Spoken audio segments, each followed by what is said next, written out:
All right. Welcome to the Unfazed, Unedited podcast, where we provide commentary on complicated topics in an uncomplicated format. I'm Dr. Shauna Payne Gold, and I go by she, her, hers pronouns. And Dr. Lisa, I'm happy to talk to you because we have a lot of stuff to talk about in Mm-hmm. some unfun areas, some fun areas. And so this is going to be a mixed bag for folks to listen to today. But I'm excited because they're all cutting edge topics that we weren't talking about Yep. first started. Let's put it that way. So, Yeah. Yeah. how are things with 100%. you? Things are good. It's 70 degrees and I'm loving it. We did have a snowstorm that gave us well needed moisture, but now we're back Mhm. to 70 and it's great. Well, see, this is where we know that we don't have to get on our hoppy horse about all things climate and so forth. However, it's 72 here as well, Lisa. So remember when we were in single digits and you were in the 60s and 70s, and now we finally met when it comes to Yep. weather. I mean, sun is shining. I saw in my little camera thing on the door that my mail delivery person just showed up with short sleeve shirt and I hadn't been outside yet. So I'm like, oh, it must be gorgeous if he's walking around in a short sleeve Mm-hmm. shirt. So yeah, I'm not getting prematurely excited though, because weather's supposed to dip in 2 days. So Okay. Well, then get don't put your coat outside. away. Don't put your coat away. This is not like when I was growing up and you had a summer closet and a winter closet. Oh yeah, no. That Although that I never had that. Weather was never that good in the UK. So, that now that makes a ton of sense. Yeah, yeah. absolutely. So Yeah. no more summer closet and winter closet like we did here on the East Coast as a young kid. So but let's dive into our word of the week. All right, Lisa. So I have been accidentally falling into all things AI knowledge. I mean, I'm not seeking it out. It's just like a magnet. I mean, my kids come and teach me stuff, and then I'm in this fellowship where I have a friend of mine who is heavily into two friends who are heavily into AI and creating apps. And now we have a lot of things that are going public when it comes to AI. So I'm catching Mm-hmm. it from other entrepreneurs and business owners that are grappling with how to use it and how much to use it.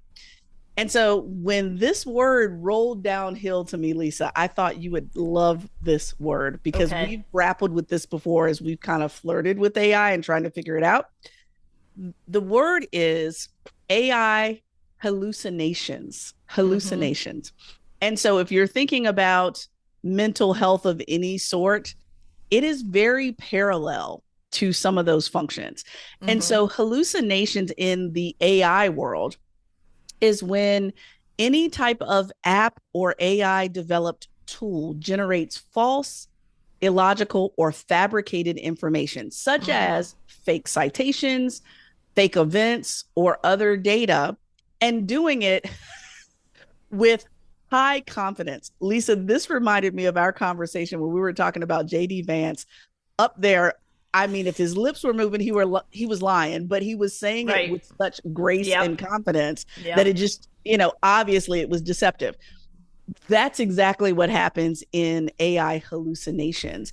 And where it comes from, remember, y'all, I keep saying that AI is a tool to be used. It's just like if you go into your kitchen and you grab a steak knife, it can be used to cut food or it can be used as a weapon.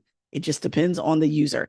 And so hallucinations come when there are gaps in the data that we as human beings have not trained the AI tool to use, or there are flawed assumptions in the tool, or sometimes we over optimize for certain things rather than for accuracy. And so those errors pop out as misinformation. And so it's kind of like, Lisa, when we were studying in higher ed, you always have the IEO model, the input environment output model. The output is only going to be as good as the input.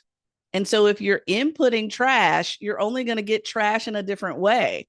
And so these hallucinations, Lisa, I think are super important because you and I, we've done a little playing with this in our respective AI tools where, let's say, we ask them to write 500 words on the Civil War in the United States of America, and they never mention certain words like slavery, like Union, like Confederacy, like Right. Jefferson Davis.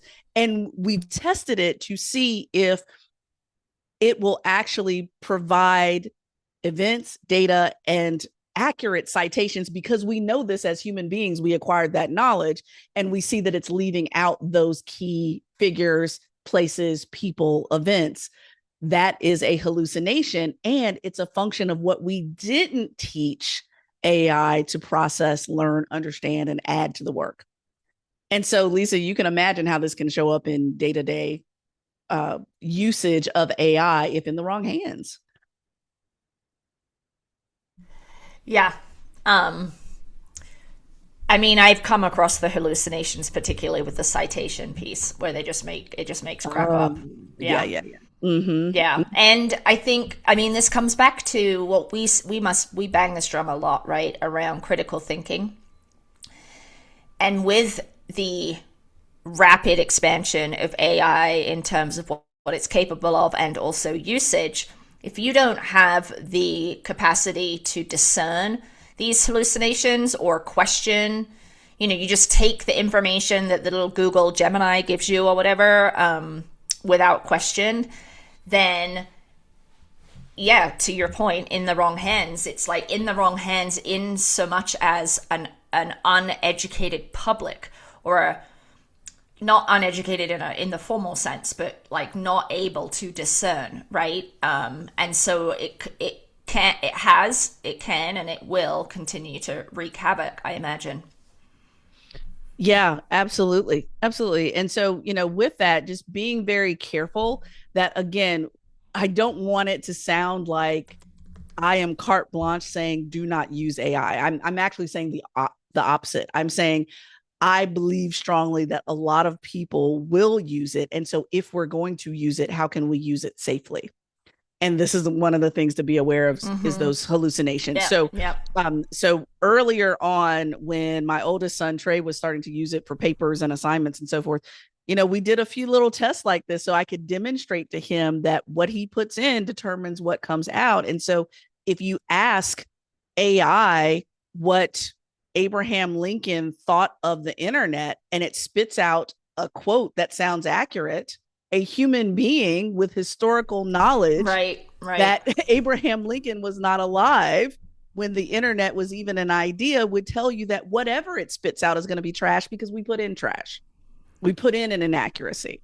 And it's not going to check for that accuracy unless you train it to. So Mm-hmm. all this is just yet another proceed with caution conversation that we've been Mm-hmm. having. Mm-hmm. So all along as we keep talking about AI because I don't want to be that person in 10, 15 years that said, "Oh, AI is no big deal. It's Right. it's gonna flop eventually," and it never flops. But I don't want to be that person. Right. Right. Yeah, I guess none of us have a crystal ball, right? So we That's don't right. really know. Yeah. So paying That's right. attention now. Mm-hmm. Exactly. Exactly. All right. So this segues nicely into a very current event in phase one. All right. So Lisa, once again, I'm not chasing AI, but for some reason, AI is chasing me.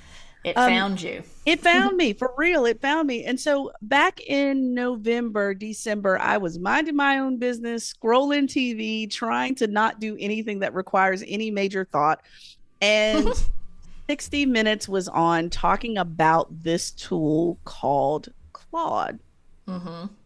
And at that time, I found it so fascinating because, again, you and I had conversation about AI, but in this particular episode of 60 Minutes, they were covering how Claude had attempted to blackmail their board. And so it was literally like a movie where the artificial intelligence had taken over the human intelligence.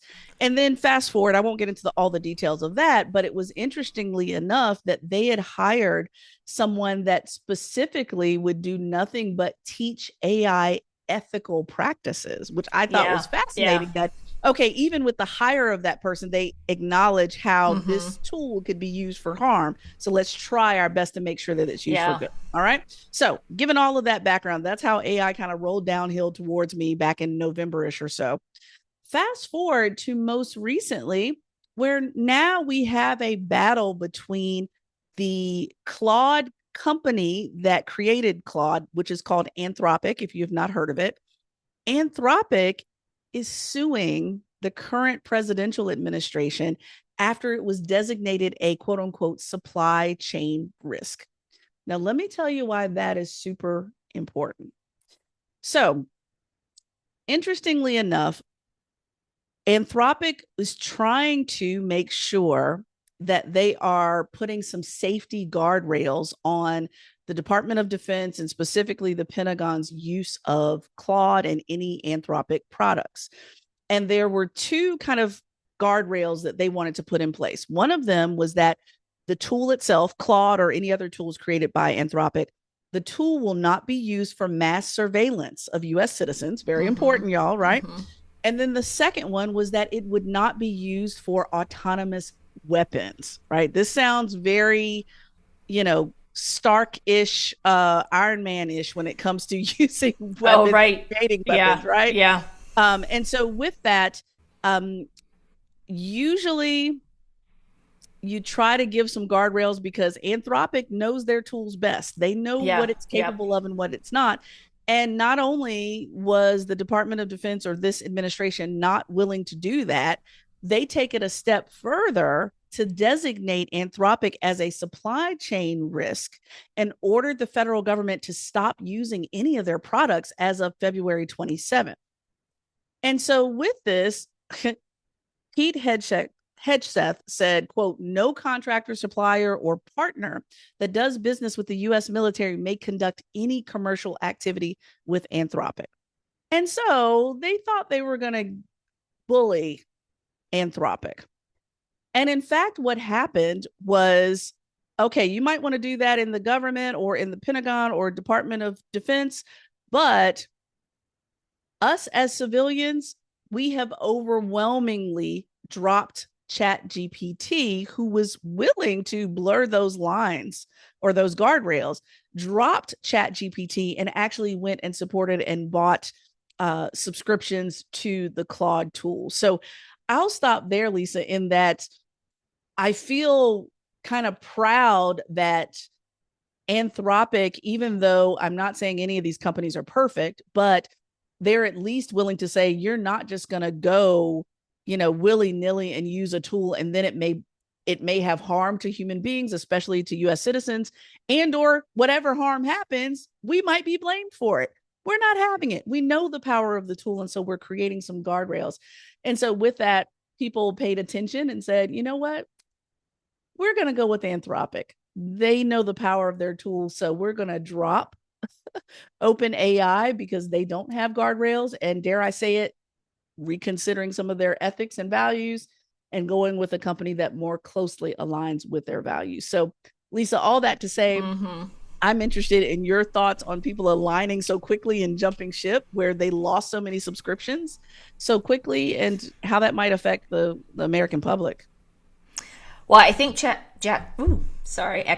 think ChatGPT lost a lot of people also because not Sam Altman, but whoever is above Sam Altman donated something like $25 million to the current president's PAC.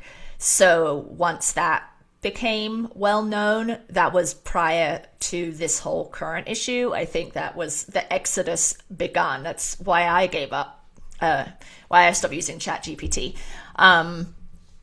I think what is so chilling for me is that Anthropic and the Pentagon or the Department of Defense signed a contract last year, and these red lines that you outlined were in that contract. So normally, right, you have a contract with an organization, you agree to those terms, and then at some point later, there is a disagreement about the terms and you want to change the terms of the contract. Okay, so then you come to a new agreement. Or you cancel the contract, you walk away, right? Because likely that there's a provision in the contract for that.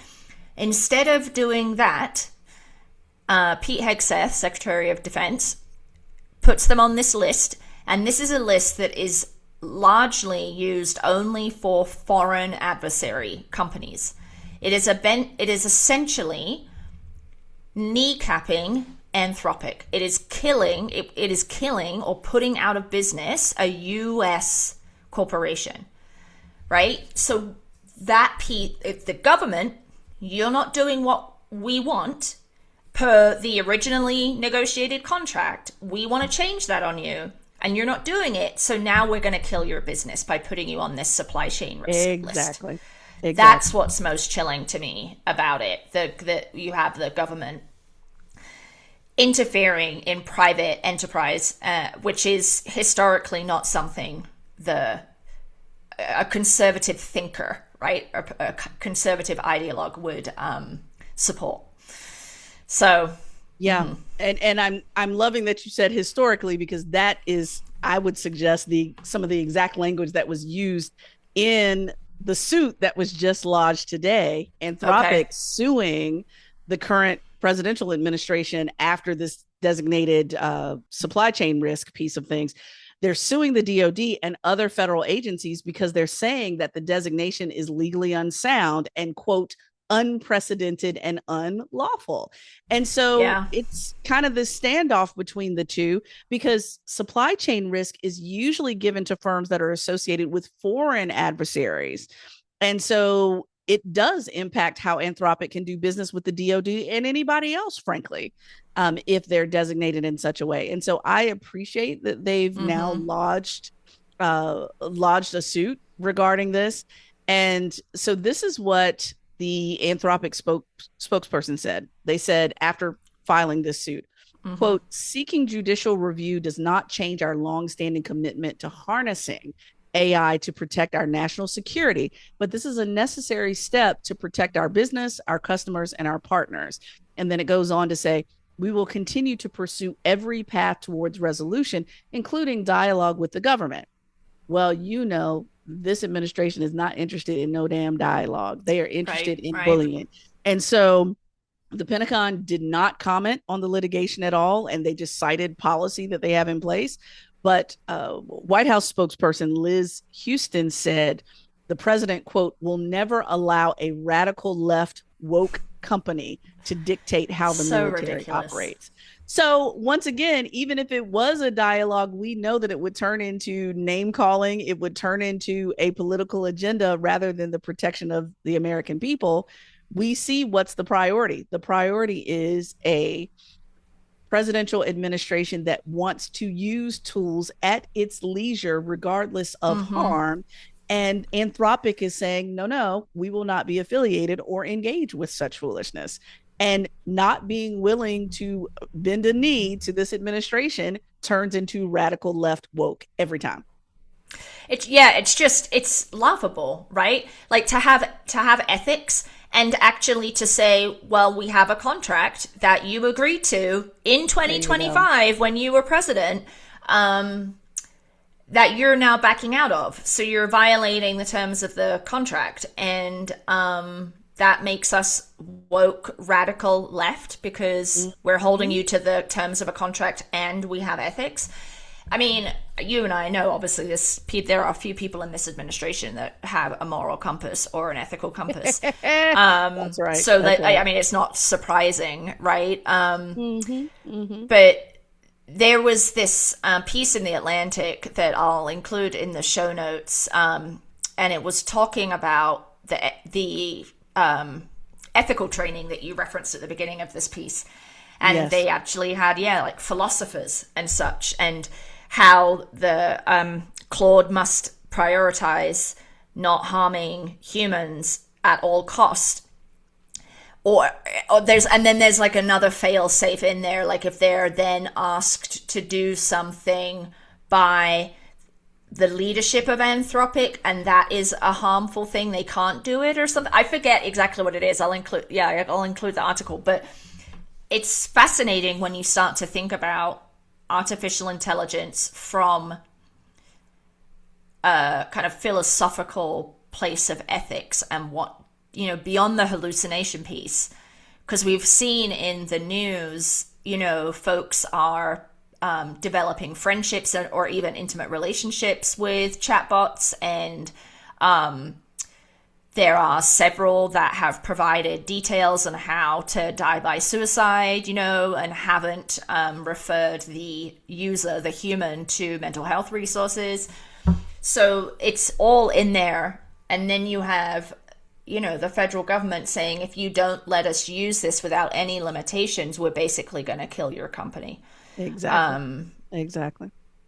It's scary to me because, as you said in your word of the week, we don't exactly know where this is going, and what the technology is capable of from a warmongering, ethicless political administration, right? Again, it kind of goes back to what I said before about the whole steak knife situation. It's like, Yeah. I don't trust this administration to use it for the purposes that it's being designed for. In fact, I expect that they would use the tool to the extent of its usage with whatever carnage is a result of it. I, in fact, expect it because we've seen a pattern of that behavior with almost every tool that they've been provided. So, Yeah. that's where I'm like, here we go again with the bullying, the name calling, Yeah. and trying to completely obliterate an entire company. I'm so glad that we talk about this all the time, Lisa, about resistance and protest. Everyone's resistance and protest was we are jumping ship from OpenAI and going over to Anthropic with Claude. And in fact, again, how information was rolling downstream to me. One of my entrepreneur girlfriends sent a message out to our chat saying, hey, I know everything that's going on with the government contracting and so forth with Anthropic and so forth. If you want to jump ship from ChatGPT, they have created Anthropic has created a stepwise process to make it easier for those of us who had been using ChatGPT to download the correct format of files and so forth of our intellectual property and being able to import that into Claude more easily with a couple of steps, just making it easier to jump ship. And so I appreciated that because people want to protest, but also we don't want I don't even want to call small businesses, our micro businesses to fold because we've been using it to create scaffolding for our work, only to find out that here goes the trickle down effect again. This administration completely obliterates a larger company, which then obliterates smaller companies. There had to be a way. There had to be a way to get out of that and still thrive. So, yeah. I mean, I feel hopeful that they'll win. The question is probably less whether Anthropic will win their legal battle and more whether the administration will abide by it, I guess. Oh, well, it's always a point of accountability. I mean, even if it goes all the way up to the Supreme Court and they, make a decision on this, are they really going to hold his feet to the fire? Usually they don't. Or I won't even say they. No one does. Right. Because the people that usually do were fired when he came into office. Right. I mean, hello. So I'm going to keep watching this case because Lisa, by the time this actually goes live for our listeners, there may be yet another development about it. And we'll just post that in some of our social media posts to give you updates beyond this podcast, but it's something we're tracking, y'all. So put it into your search files and keep track of what's going on with Anthropic and this case. We'll see. All right, Lisa, got us into phase 2. Okay, so bear with me here. I'm gonna bring us in from a random angle. So, I just got back. Well, a week ago, I got back from running a marathon. It was hard and painful, and I vowed I would never do it again, as the story goes, right? Anyway, this past weekend was the Los Angeles Marathon, and the temperature of the race was predicted to be up in the mid 80s. It might even have been into the high 80s, and the humidity was pretty high. So the LA Marathon made a decision that if you got to 18.2 miles or 18 miles and you were dehydrated, not feeling good, feeling sick, and you couldn't finish the 26.2 miles, then you could turn off and you would come to the finish line and you would cross the finish line at 18.2 miles. So that, fine. what has created a hullabaloo, and goodness gracious, people feel strongly about this, is if you made that decision for your safety, you are still going to get a finisher's medal for the 26.2. And so the interwebs were alight with disagreement around whether or not the LA Marathon should be giving these 18.2 milers who are making a safe, wise choice their medal. And funny, I just assumed Shauna would be like, yeah, totally give them the medal. That makes sense. But that is not how Shauna feels. So tell me how you feel, Shauna. Yes. Oh, yes. I was a purist about this, Lisa, and I've always been a purist about this. And so for my personal approach, because I've done it before, so I'm just speaking from experience. Mm-hmm. For those of us who are back of the pack runners, racers, whatever you want to call it, we almost obsess over cutoff times and training towards a specific time so that we know that we're not going to be cutting it too close. Or, having a sweeper bus to come get you, and even the shame and embarrassment of that for whatever reasons. So there's lots of things that go into the thought around not finishing a race. Mm-hmm. And so given that, there have been times where I did not finish a race. So for example, the second time I did Ironman 70.3 Atlantic City, I had 2 flat tires in the same race, and it was pouring rain the entire time. Awful. They let us get out, there are lots of different things that could happen. And, if you wanted to get your nice pictures coming down the finish line, you could, they would allow you to do that. But you had a choice of whether you took that finisher medal or not. I personally chose not to. Same thing with Nations Triathlon when that was still existing in the Potomac River, the nasty ass Potomac River, a race that I still never finished, to this day have never finished, where I DNF'd on the swim, but I continued on because I had friends that were still finishing up the race. And so I was just there for moral support. So I didn't have to sit around and feel sorry for myself. Mm-hmm. I went ahead and did the thing, came through the chute. I could have easily taken that medal and walked away. Didn't take it then either because I didn't cover the distance. All that to say, I'm a purist around it because I wouldn't personally do it. And I'm also not judging people for making the right decision to not cover the distance because of heat or whatever reasons, but I still would not take a medal. That's just me personally. Mm-hmm. Now, I do understand the argument of folks who, I don't care if they took one step in the race. Registrations are not cheap. If you paid for registration, they feel they should at least get their medal, and then maybe they complete the race at another date and time. But I am just a purist around it, Lisa, and that's no shade around anybody that doesn't finish or what have you, but that's just my kind of code of ethics there, where I don't want a medal that I didn't earn. Mm-hmm. And earning a medal requires covering the distance. And I also think about generations that are younger than you and I, Lisa, that have systemically received participation medals and trophies and everything else. Well, I just showed up and I did the best I could, so I should get a medal. It's called a finisher medal for a reason, because you need to finish the distance allowed. Now, if it's 18 miles and the race itself shuts down where you don't have the choice to finish the rest of it, now that's different because you raced the course that you were given by, whatever, by the weather, what have you, because we've had that happen before. A swim was shortened, a bike was shortened. You still raced the distance that was given. 18, when there was still 26.2, that's not the race that was given. That was the race that you chose. No offense to anybody, but that's me. Okay, I'm done. I'm done here.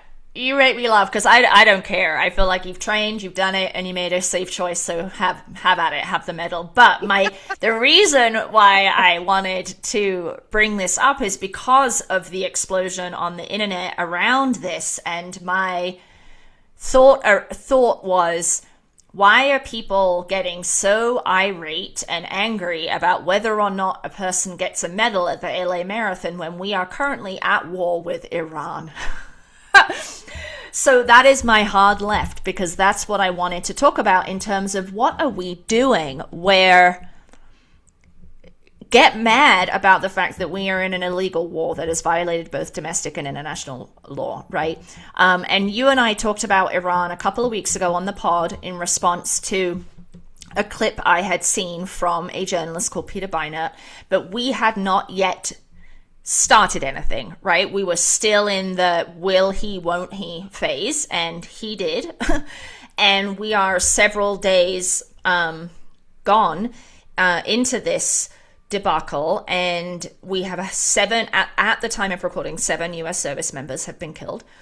There are thousands of Iranians that have been killed, including 160, 170 schoolgirls that their school was bombed, which the USA is saying they didn't do, it was Iran, but it seems highly likely that it was indeed the US based on a review of the evidence. It's costing us $1 billion a day. And yet last year we shut down the government and jeopardized people's SNAP benefits, meaning many people could not eat.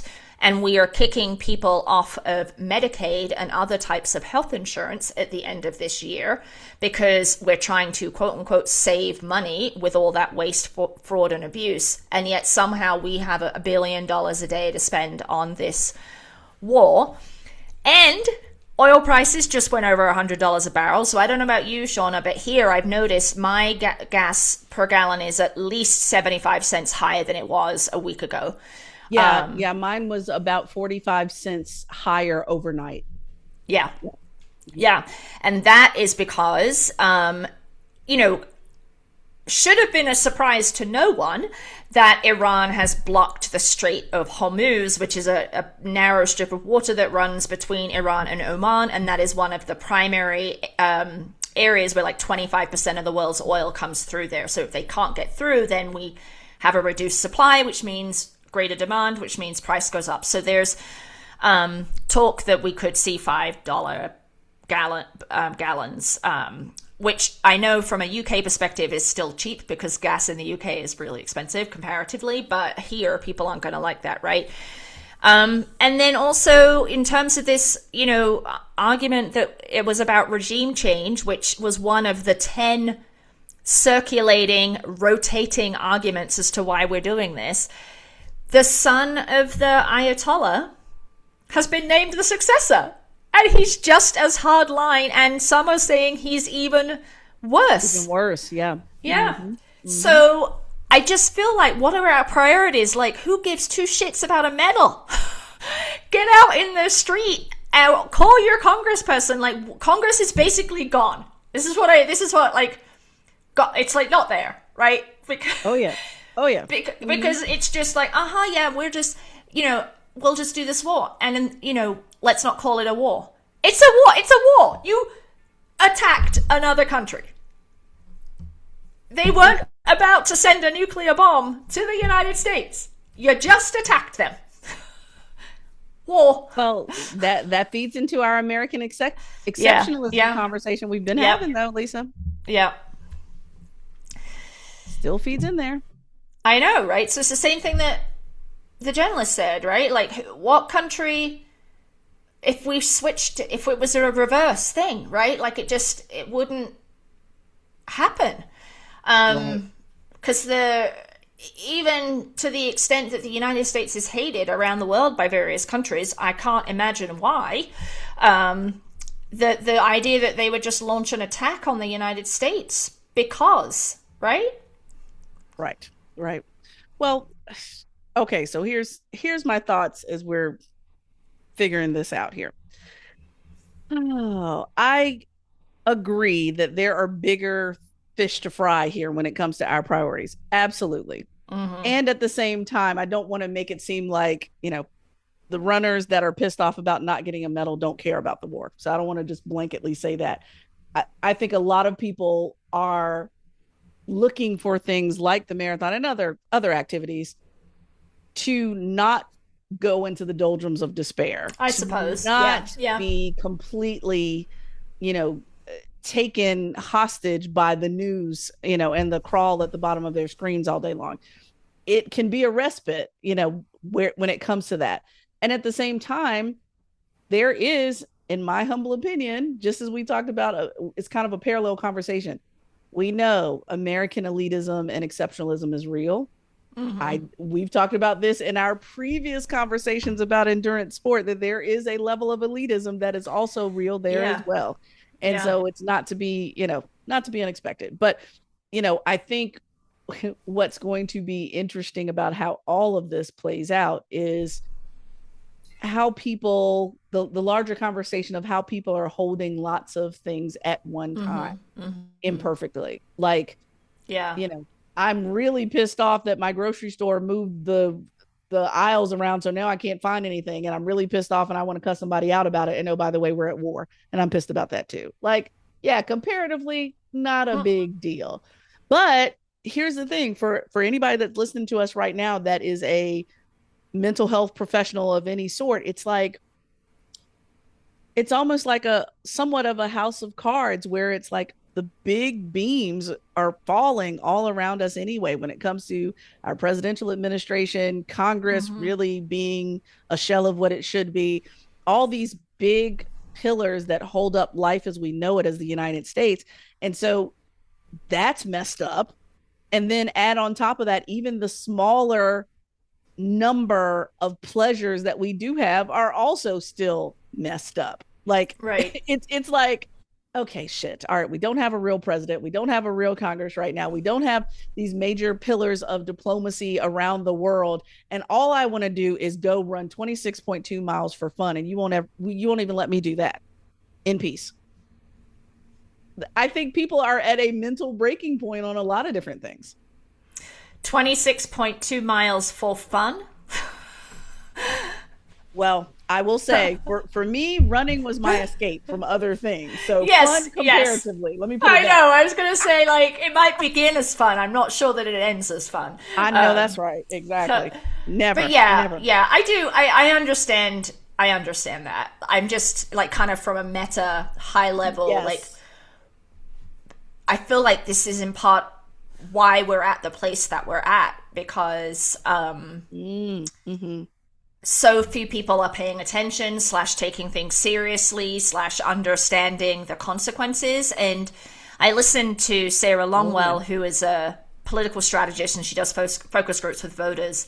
I may have mentioned it on the pod before, but they have been doing focus groups recently about Iran and about the war. And I kid you not, Shauna, she shared that in multiple focus groups, there were multiple people that did not know we were at war with Iran. Oh, dear Lord. How do they know? I don't know. I mean, you don't have to have the casual person knows Right. that. I mean, look at it all over social media and everywhere. Like, you can't scroll anywhere without seeing something related to it. Yeah. Even if you don't understand the nuance. Exactly. One thing that she posited was that the presidential administration is trying really hard not to call it a war, right? They're calling it a conflict or combat activities, or, like, sounds exactly like Putin talks about Ukraine. And so then they're not making the connection and that's purposeful. But yeah, I was blown away by that. I mean, I know that a lot of people, many millions of people, are not as tuned in as you or I to these things because, we've talked about, they don't care or they don't have the time, right? Yeah, of course. But still, you're right. Like, it did seem quite troubling to me, I guess. That's startling to not be aware. Like, are you serious? Yeah, that's startling. That is startling. Even if you haven't created an opinion around anything, I get that piece. But at least being aware, we should be aware. Yeah. So anyway, that's my little soapbox check in on the Iran war. Yes, it is a war, and it's very clearly illegal, and we're spending a ton of money on it.